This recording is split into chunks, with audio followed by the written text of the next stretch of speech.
My name is Devin, and I have panhypopituitarism.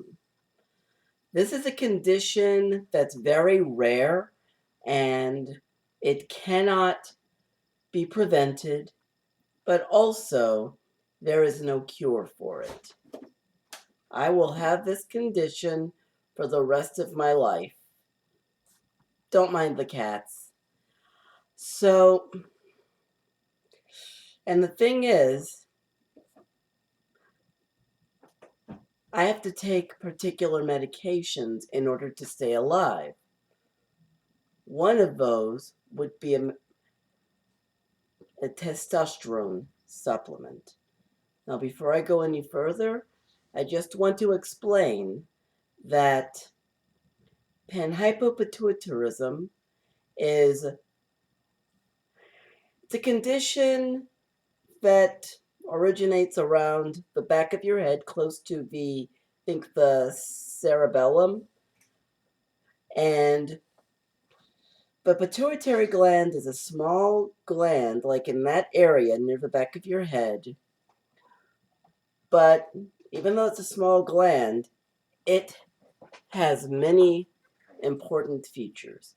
For instance, the pituitary gland helps to regulate body heat, cholesterol, bone mass, and secondary characteristics. So basically, when you have panhypopituitarism, that means that most, if not all, of the function of the hormones within the pituitary gland are not producing enough, if any, hormones needed for these bodily functions. And I already have osteoporosis because of this condition, because when I was diagnosed, I had the body mass of an adult male, but the bone mass of someone who's prepubescent. So again, it's a rare condition, but it's well documented since turn of the 20th century. It has been documented by many doctors, and there are millions of people in the United States of America who get this condition. Millions. Even so, many people who are not rich, who have panhypopituitarism, like myself, or other pituitary conditions, often find themselves between a rock and a hard place. This is because of insurance. For instance, I have an HMO plan, employee-based, with Blue Cross Blue Shield of Illinois. And in order to get this medication, I have to get a pre-authorization every year. And the interesting thing is, the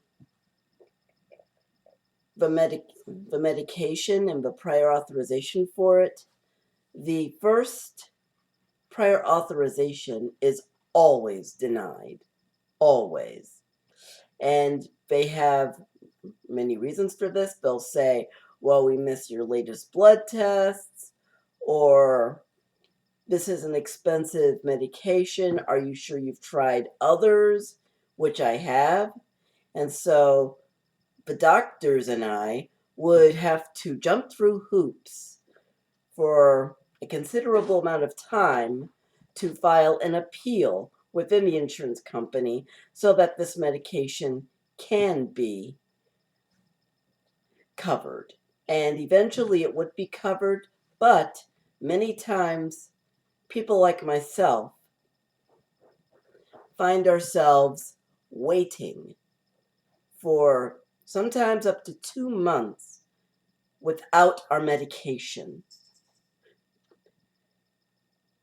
And this happens every year. And because of this, our bodies suffer. You have at first, the side effects for being without your testosterone can be really unpleasant. First, it will start with hot flashes and growths in certain areas that I won't specify. And that's on some occasions, not most.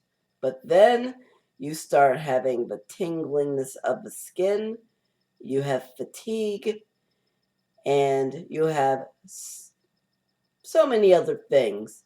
But in the end, if we were to stop taking the testosterone outright, then we basically will die.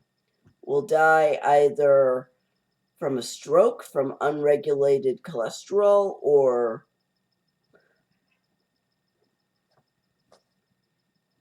so we'll die from a heart attack or a stroke from unregulated cholesterol. We may have an accident that will pretty much end us due to severe bone fractures, because without this medication, your bones will get thinner and more brittle, which means the slightest accident can be disastrous. And so, in the end, without this medication, we'll die. However, with the medication, we can live normal lives. I've tried to relay this to the insurance companies, but they don't seem to understand. They don't. Because we do go through this every year. This particular year, what has happened is they said that they could not cover my androgel, that's a brand name for the testosterone supplement. They cannot cover it because they said they have no way of knowing if I truly have the symptoms of my illness without it, which is ridiculous because I have these symptoms every year. I was diagnosed with this condition almost 18 years ago. And I have a lot of doctor's notes, a lot of evidence proving that I have this condition and it's not going to go away. And so basically this year, I spoke to Blue Cross Blue Shield and their pharmacy wing, Prime Therapeutics, to try to, reason with them. And I asked them, you say that in order to approve my request, I have to go through this new prerequisite of, I don't know if that's the word I want to use, but I have to follow these new guidelines for which I was given no warning of, including getting 2 blood draws on 2 different days, 3 days after being out of my testosterone. So that means I would have to wait 3 days without having any testosterone, and then go one day, get a blood draw, go the next day, get a blood draw, and I had to have these blood draws done, and they're very specific, before 8 o'clock, after 8 o'clock in the morning, but before 11 o'clock in the morning. Very specific. So, and they just sprung this on me when it was time for me to get my prior authorization. So I asked them, if this is a new guideline, how come I was not given a notice?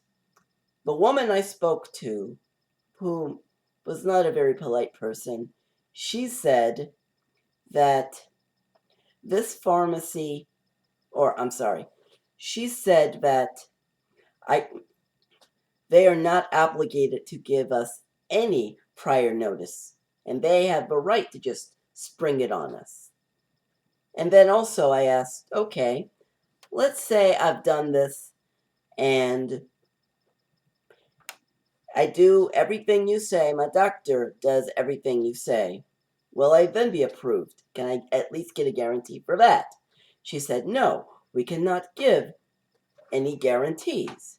And when I tried to explain to her how important this medicine is, and this was very insulting, she said, well, you know you can just buy it out of pocket.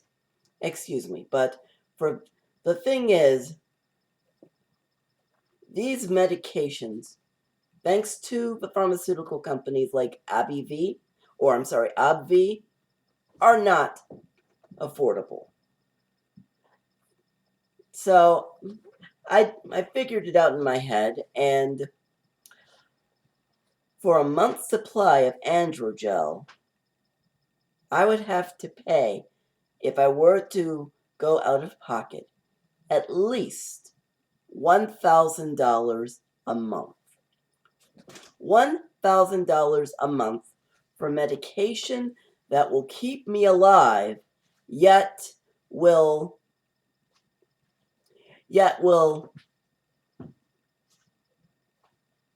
keep me healthy and out of the hospitals, and will allow me to live a normal life. So I was amazed at what she said. So basically, I spoke to my doctor, and she and the medical director are very helpful. They said, well, what we can do next is file an internal review with both the insurance company and with the State Department of Insurance, which we have done. And so, timeline. So, right today, it is June 6th, 2016. This whole issue started April 29th, 2016. So, around the same week of the 29th, we filed the appeals and the reviews, and May 17th, about a few days after I followed up with the State Department of Insurance, I get a letter from them, and they send me a copy of the letter that they received and that my doctor received, basically with Blue Cross Blue Shield saying that my request for an appeal has been approved for 12 months. So from the tone of that letter, you would think, oh, well, since the medication has been approved, I can go get it right away. So I went to order the prescription through my pharmacy, and I thought I could get it the next day. Wrong. I ended up having to, after I put in the prescription for the days that follow, I kept getting these messages from my pharmacy basically saying that the filling of the prescription has been delayed due to insurance issues. So maybe I thought it was a minor hiccup. But then I kept getting the same messages, and then after a week, from May 17th, they still could not fill the medication. So the week after May 17th, I called Blue Cross Blue Shield and Prime Therapeutics, and this is a very interesting thing.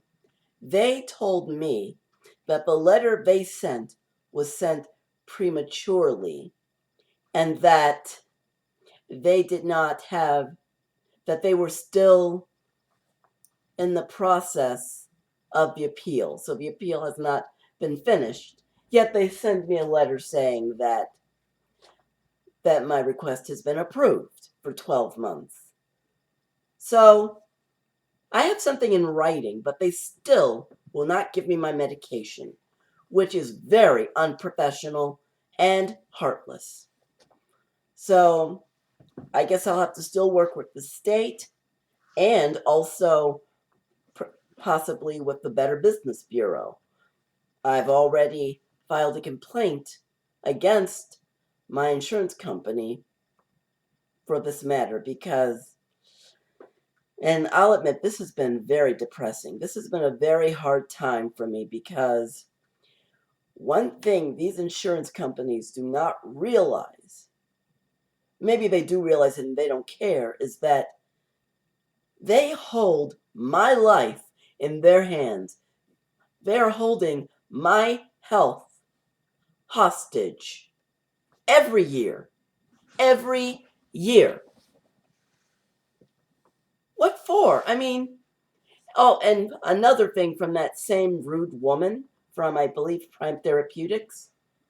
So when I had said to her that I have to go through this every year and that they should be able to know in my file and they should have the information that this medicine that they approved in the past is for a lifelong condition that will not go away and that my life depends on. And that woman told me that all of the supporting documents and the information that we give them, my doctor and I give them, it's only for that particular prior authorization. So then, after the prior authorization period has ended after a year, then basically all that information is erased. That's basically what she told me, is that they do not hold on to that information after a prior authorization approves. So that means every year I have to go back to square one just to get something I need to live. Ridiculous. And so of course it's been very depressing because here I am. Another thing is when you're suffering from withdrawal of a medication like that, it messes with your mind. It messes with your emotions. So I have been very emotional lately. I've been trying to keep it together. I have mood swings. I'm less patient. I'm more irritable. And, it almost seems like not enough people care because through change.org, I made 2 petitions. One for Blue Cross Blue Shield to get them to stop denying prior authorizations and to hold on to the information of people with illnesses like this. And another to AbbVie to get them to lower the prices for their medications. I actually, about 3 weeks ago, I started these petitions, passed them around to friends by email, passed them around by Facebook, and my wife, my best friend, and my best friend's husband, they shared this petition on Facebook with their friends. I thought because of something as serious as this, because I've even shared these petitions with Facebook groups, Facebook support groups for people who have panhypopituitarism or pituitary conditions, believing that maybe they would be sympathetic and they would want to stick up for each other for some positive change. After 3 weeks, for one petition, I only got 30 signatures. And for the other petition, I only got 13 signatures. Out of all of those people I tried to reach, and to those who did sign it, thank you, God bless you. But for those who basically overlooked my petition, a condition like this statistically occurs with about 1 out of every 1,000 or 10,000 people. I'll have to check the statistics again. Somewhere in that area. It affects, I would say, roughly about 1 out of every 5,000 people. That's a big number. So that means, yes, 1 out of 5,000, at least 1 million people in the United States, at least, have this condition. This could happen to one of your loved ones. This could happen to your children, your grandchildren, your aunts, your uncles, your ministers, your best friends. And there's nothing they could have done to prevent it. And there's nothing they could have. There is no cure for this. They will have this for the rest of their lives. And you know, a doctor of mine told me, a man who had a petition, who was in my same position, he actually quit his job and got on Medicaid. That way he could just get the injections with no problem.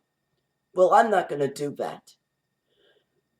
I'm not going to give up a career that I worked very hard to get and to maintain.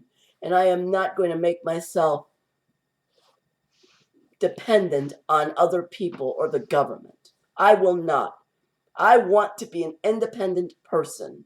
But getting back to those who looked at my petition and overlooked it, if you just looked at it and didn't take a minute out of your day just to sign your name, I just want you to remember that by not signing your name to 2 simple petitions, you're easily saying, and forgive me if this upsets you, but you're easily saying it doesn't matter what people's illnesses they have. They should go at it alone, and they should either pay for the medication or they should just remain sick, because I only am obligated to take care of those in my immediate circle. Well, again, panhypopituitarism for me was something that's, purely out of DNA, genetics. So just something in my blood chemistry, because I was originally misdiagnosed with growth hormone deficiency, and only when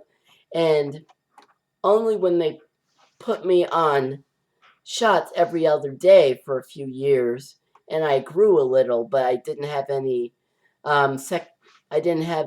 facial hair or anything like that. Only then did they realize that I have panhypopituitarism. But there are people who get these from brain injuries, because panhypopituitarism can happen in 2 ways. It can happen because your pituitary gland was not strong enough to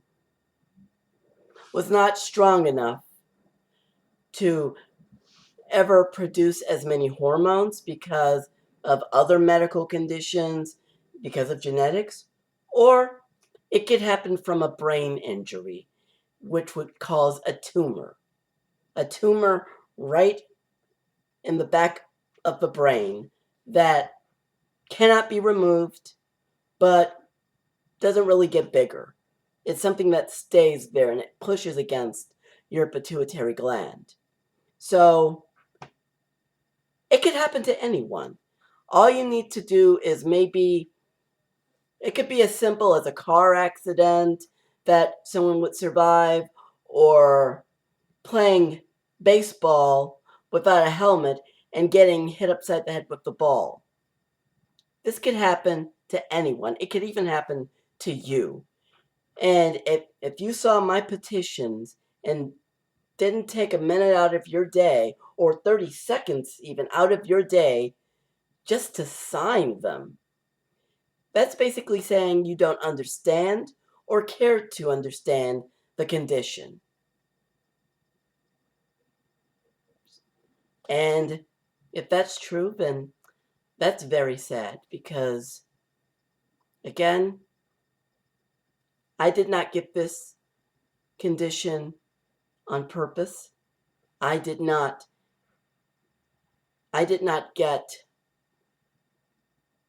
I didn't do anything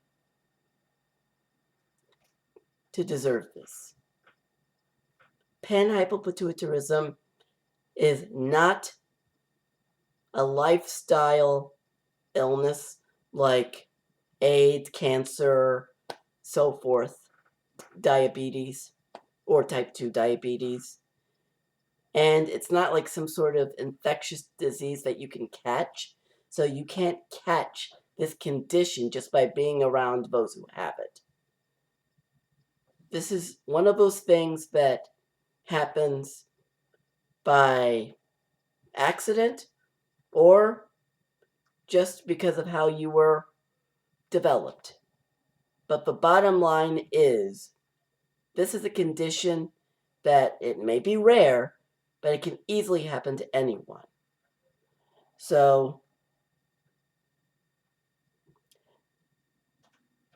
you know, the first day I learned about, like, April 29th,